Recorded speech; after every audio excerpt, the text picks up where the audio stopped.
Doctor Paul, ഒരു accident ഉണ്ടായാലോ അല്ലെങ്കിൽ ഒരു ഇഞ്ചുറി ഏതെങ്കിലും ജോലി സ്ഥലത്ത് ഉണ്ടായാലോ ഒരു പ്ലാസ്റ്റിക് സർജറിയുടെ സാന്നിധ്യം ആശുപത്രിയിൽ വളരെ വലുതാണ്. അത് എനിക്ക് തോന്നുന്നു, ഞാൻ പല രാത്രികളിലും താങ്കളുടെ ടീമിനെ ഒരു 10 മണിക്ക് ഇവിടെ നിന്ന് പോയാലും 11:30 തിരിച്ചു വരും. ഒരു കൈ മുറിഞ്ഞ കേസുണ്ട്.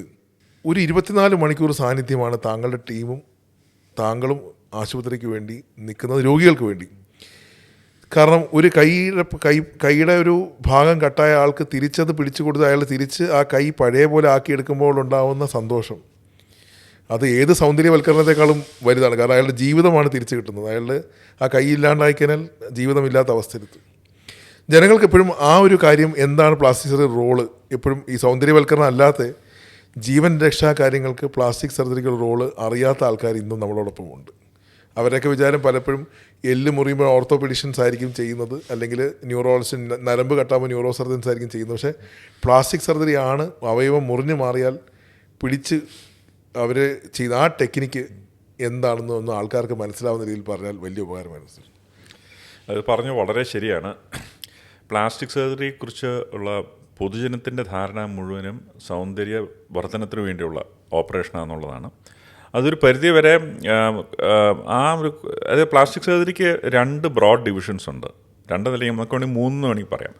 ഒന്ന് റീകൺസ്ട്രക്റ്റീവ് സർജറി, അതായത് നമ്മൾ ഒരു ബോഡിയുടെ നഷ്ടപ്പെട്ടു പോയ ഭാഗം റീകൺസ്ട്രക്റ്റ് ചെയ്യുന്ന ഓപ്പറേഷൻ. അപ്പോൾ അതിൽ തന്നെ അറ്റുപോയ ഭാഗങ്ങൾ തുന്നി ചേർക്കുന്ന ഓപ്പറേഷൻ അതിൽ വരുന്നതാണ്. പിന്നെ അതുകൂടാതെ തന്നെ നമുക്ക് തുന്നി ചേർക്കാനായിട്ട് ഭാഗമില്ലെങ്കിലും ബോഡിയുടെ വേറെ ഭാഗത്തുനിന്ന് ടിഷ്യൂസ് എടുത്തിട്ട് അത് റീകൺസ്ട്രക്റ്റ് ചെയ്യുന്ന ഓപ്പറേഷൻ, ഇതിന് റീകൺസ്ട്രക്റ്റീവ് സർജറി എന്ന് പറയുന്നത്.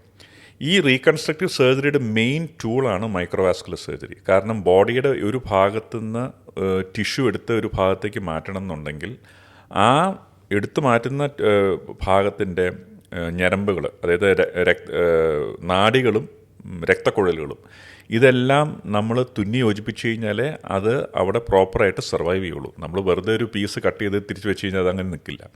സോ അത് ബോഡിയിലെ തന്നെ ഒരു ട്രാൻസ്പ്ലാന്റേഷനാണ്. ബോഡിയുടെ ഒരു ഭാഗത്തു നിന്ന് മാറ്റി വേറൊരു ഭാഗത്തേക്ക് ട്രാൻസ്പ്ലാന്റ് ചെയ്യുന്ന ഓപ്പറേഷൻ തന്നെയാണ് ഈ മൈക്രോവാസ്കുലർ സർജറി ചെയ്യുന്നത്. അപ്പോൾ ഇതിൻ്റെ ഒരു ടിപ്പ് ഓഫ് ദ ഐസ്ബർഗ് മാത്രമാണ് കോസ്മെറ്റിക് സർജറി. അത് ആ ഒരു വിശേഷണം വളരെ ഉചിതമായിട്ടുള്ളൊരു വിശേഷണമാണ്. കാരണം പ്ലാസ്റ്റിക് സർജറിയിൽ കാണുന്നത് ആ ടിപ്പ് മാത്രമേ ഉള്ളൂ. അതാണ് ഈ കോസ്മെറ്റിക് സർജറി, അത് മാത്രമേ കാണുന്നുള്ളൂ. അപ്പോൾ നമ്മളൊരു ഐസ്ബർഗിൻ്റെ താഴെ എത്രത്തോളം അല്ല, ഐസ്ബർഗിൻ്റെ ഉയരം നമ്മൾ അസസ് ചെയ്യുന്ന അതിൻ്റെ പുറമേന്ന് കാണുന്നത് മാത്രമേ ഉള്ളൂ. അത് മാത്രമാണ് കോസ്മെറ്റിക് സർജറി. അതാണ് കൂടുതൽ പ്രൊജക്റ്റ് ചെയ്യപ്പെടുന്നത്. പക്ഷേ ഈ റീകൺസ്ട്രക്റ്റീവ് സർജറിയുടെ വിവിധ ആസ്പെക്ട്സ് ഉണ്ട്. അത് പൊതുജനത്തിൽ പലർക്കും മനസ്സിലാവുന്നില്ല. ഒന്ന് പറഞ്ഞ പോലെ തന്നെ, അങ്ങ് പറഞ്ഞ പോലെ അറ്റുപോയ ഭാഗങ്ങൾ തുന്നി ചേർക്കുന്ന ആ ഓപ്പറേഷൻ, അത് മണിക്കൂറുകൾ എടുക്കുന്ന ഓപ്പറേഷനാണ്. ആ ഓപ്പറേഷൻ വളരെ ഫൈൻ ടെക്നിക്കുണ്ട്, ടെക്നിക്കൽ സ്കിൽസ് വേണം, അതിന് സ്പെഷ്യൽ ട്രെയിനിങ് വേണം. പിന്നെ ഈ മണിക്കൂറുകൾ എടുക്കുന്ന ഓപ്പറേഷൻ മിക്കപ്പോഴും വരുന്നത് ഓഡ് ടൈമിങ്സിലാണ്. നമ്മളിവിടെ വൈകുന്നേരം സർജറി നമ്മുടെ റെഗുലർ റുട്ടീൻ കഴിഞ്ഞ് നമ്മൾ വീട്ടിൽ വിശ്രമിക്കാനായിട്ട് പോകുമ്പോഴാണ് വന്നത്. അപ്പോൾ അന്നേരം ഇതെൻ്റെ റെസ്റ്റിംഗ് ടൈമാണെന്ന് പറഞ്ഞ് ഞങ്ങൾ അവിടെ ഇരുന്നാൽ പറ്റില്ല. കാരണം അത് കൃത്യസമയത്തിന് ആ ഭാഗം തുന്നി ചേർത്തില്ലെങ്കിൽ ആ ഭാഗം പിന്നെ അത് സർവൈവ് ചെയ്യില്ല. അപ്പോൾ ഈ പറഞ്ഞോണം ചില പട്ടാളക്കാരുടെയും പോലീസുകാരുടെയും കാര്യം പറയുന്ന പോലെ തന്നെ നമ്മളവിടെ ടൈമോ നമ്മുടെ ഒരു പീസ്ഫുൾ ടൈമോ നമ്മുടെ റെസ്റ്റിംഗ് ടൈമോ ഒന്നും നോക്കാറില്ല. ആ ഒരു സമയത്ത് അത് വേണ്ടി വരുന്നതുകൊണ്ട് നമ്മൾ വരുന്നു അവിടെ. അതുകൊണ്ടാണ് ടീമിന് വളരെ ഇമ്പോർട്ടൻസ് ഉണ്ട്. ഇപ്പം ഒരു സർജൻ മണിക്കൂറുകൾ വർക്ക് ചെയ്തിട്ട് അദ്ദേഹം ഒരു ബ്രേക്ക് എടുക്കാണ്ട് രണ്ടാമത് ഇതുപോലെ മൈക്രോവാസ്കുലർ സർജറി പോലെയുള്ള സർജറീസിലേക്ക് ചെല്ലുമ്പോൾ റെസ്റ്റ് ഇല്ലാത്തതിൻ്റെ ഒരു പ്രോബ്ലം എന്ന് പറഞ്ഞു കഴിഞ്ഞാൽ അത് നമ്മുടെ ജഡ്ജ്മെൻറ്റിനെയും നമ്മൾ സർജറി ചെയ്യുന്നതിൻ്റെ ആ ഒരു ഒപ്റ്റിമൈസേഷനെ ഒക്കെ ബാധിക്കും. നമുക്ക് ഫുൾ പൊട്ടൻഷ്യൽ ചെയ്യാൻ പറ്റാത്തൊരു അവസ്ഥ വരും.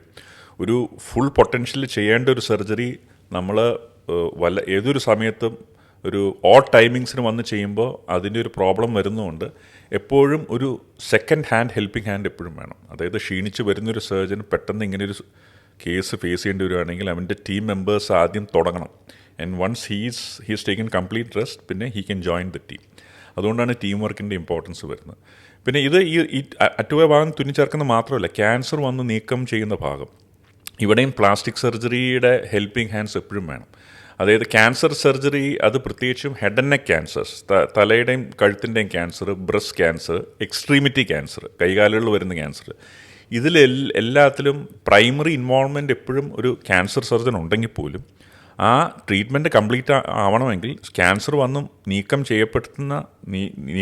ചെയ്യപ്പെടുന്ന ഭാഗം അത് റീകൺസ്ട്രക്റ്റ് ചെയ്താൽ അതിൻ്റെ ട്രീറ്റ്മെൻറ്റ് കംപ്ലീറ്റ് ആവുള്ളൂ.